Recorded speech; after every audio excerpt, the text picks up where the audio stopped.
Assalamu alaikum. My name is Mohammad Zulkarnain and today I am going to discuss fundamental law of trigonometry. कि fundamental law of trigonometry क्या है। Fundamental law of trigonometry को समझने से पहले हम distance formula के बारे में जान लेते हैं, क्योंकि अब हमने इस फार्मूले में इस फंडामेंटल लॉ में डिस्टेंस फार्मूला यूज़ करना है कि दो पॉइंट्स के दरमियान, लेट से हमारे पास कोई भी दो पॉइंट है P एंड Q, उनके दरमियान डिस्टेंस हम कैसे फाइंड कर सकते हैं। लेट से एक पॉइंट है x1 y1 जिसके कोऑर्डिनेट्स हैं और एक पॉइंट Q2 है जिसके कोऑर्डिनेट्स हैं x2 y2। तो इन दोनों के P से Q तक हम डिस्टेंस कैसे निकाल सकते हैं, उसके लिए हमारे पास एक फार्मूला होता है D = distance of PQ x2 - x1 whole square plus y2 - y1 whole square का square root, whole square root आ जाएगा। तो ये अब डिस्टेंस फार्मूला हमने फंडामेंटल लॉ ऑफ ट्रिग्नोमेट्री में यूज़ करना है, तो इसलिए हमने इसको पहले देख लिया। अब फंडामेंटल लॉ ऑफ ट्रिग्नोमेट्री की स्टेटमेंट क्या है कि let alpha and beta be two angle then show that cos alpha minus beta is equal to cos alpha cos beta plus sin alpha sin beta. ये अब question में पूछा जा सकता है देन शो दैट, लेकिन जो इसकी स्टेटमेंट है वो क्या है कि अगर अल्फा और बीटा कोई दो एंगल हो तो वो किसके इक्वल होता है, cos alpha minus beta is equal to cos alpha cos beta plus sin alpha sin beta which is called fundamental law of trigonometry. तो ये इसकी स्टेटमेंट आ गई कि अगर कोई भी अल्फा और बीटा दो एंगल हो तो cos अल्फा माइनस बीटा किसकी इक्वल आ जाएगा, cos alpha cos beta plus sin alpha sin beta. तो ये हमारे पास इसकी स्टेटमेंट है। अब ये बहुत ही इंपॉर्टेंट थ्योरम है, अब इसको हमने प्रूव करना है। तो अब देखते हैं इसका प्रूफ कैसे है।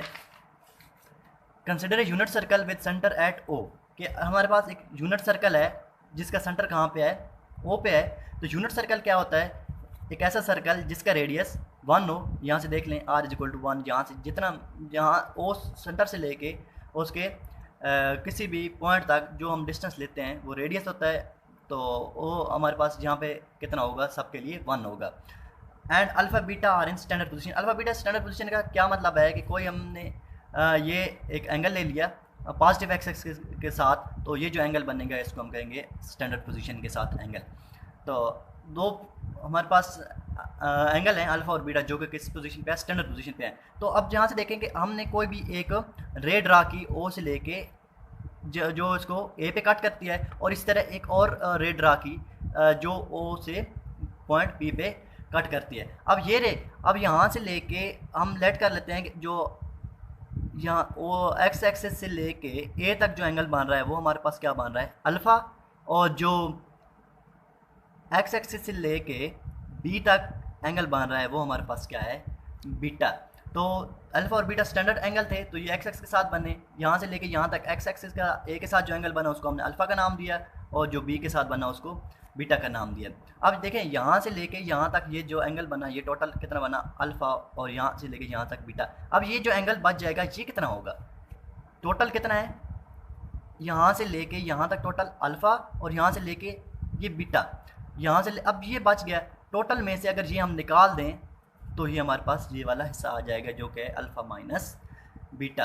तो अगर हम क्या कहते हैं कि consider a point C on the circle so that the chord length AB is equal to the chord length CD, कि अगर हम अब फर्ज करते हैं कि कोई पॉइंट एक ले लेते हैं C, कहाँ पे, ऑन द सर्कल, एक सर्कल पे कोई पॉइंट C ले लेते हैं जिसका लेंथ, जिसकी लेंथ क्या है, जिसकी लेंथ देखें, so that the chord length AB, जितनी लेंथ यहाँ से A से B के दरमियान है उतनी is equal to CD।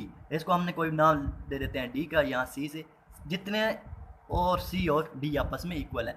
Chord length means कि जितनी लेंथ ये है उतनी ही लेंथ ये है। ये क्या है, हमने ली थी अल्फ़ा माइनस बीटा एंगल आ, तो इसका भी एंगल कितना आ जाएगा, अल्फ़ा माइनस बीटा, क्योंकि ये दोनों उसने कहा कि हमने कंसिडर कर लिया कि जितना ये अल्फ़ा माइनस बीटा और अल्फ़ा माइनस बीटा यहाँ पे भी यही आ जाएगा।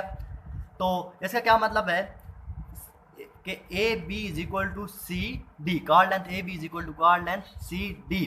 अब हम ABCD के कोऑर्डिनेट्स लिख लेते हैं कि A के कोऑर्डिनेट्स क्या हैं, B के कोऑर्डिनेट्स क्या हैं, C के कोऑर्डिनेट्स क्या हैं और D के कोऑर्डिनेट्स क्या हैं। अब हमें कोऑर्डिनेट्स निकालने का तरीका पता है कि अगर हमारे पास ये कोई है x है और ये y है, यहाँ पे हमने कोई एक एंगल और ड्रा कर लिया, एक लाइन जिसका एंगल जिसको हम कैसे r से रिप्रेजेंट कर रहे हैं। तो cos थीटा किसकी इक्वल होता है, x ओवर r, मीन्स के बेस ओवर हाइपोटेन्यूज। तो यहाँ से x किसकी इक्वल आ जाएगा, r cos थीटा। चूँकि r हमने इस सूरत में क्या लिया, सर्कल की सूरत में यूनिट सर्कल लिया हो, तो यहाँ पे r क्या आ जाएगा, 1 आ जाएगा। r equal to r cos theta, इसी तरह y equal to r sin theta आ जाएगा। क्योंकि साइन थीटा किसकी इक्वल होता है, वाई ओवर आर, और आर किसकी equal, y is equal to r sine theta आ जाएगा। तो ए के जो कोऑर्डिनेट्स बन गए वो क्या बन जाएंगे, cos theta into sine theta. इसी तरह बी के कोऑर्डिनेट्स, क्योंकि अब देखें ना, ये तो थीटा इसलिए मैंने लिखा कि ये इसलिए कोई थीटा ले रहे हैं, लेकिन अगर हमने अब ए के साथ जो एंगल बन रहा है वो क्या है, अल्फ़ा, तो ए के कोऑर्डिनेट्स क्या आ जाएंगे, cos अल्फ़ा साइन अल्फ़ा। तो बी के कोऑर्डिनेट्स इसी तरह आ जाएंगे cos बीटा साइन बीटा। अब सी के कोऑर्डिनेट्स कैसे आएंगे, क्योंकि सी के दरमियान, सी और डी के दरमियान हमारे पास कौन सा एंगल बन रहा है, अल्फ़ा माइनस बीटा, तो सी के कोऑर्डिनेट्स आ जाएंगे cos alpha minus beta sine alpha minus beta.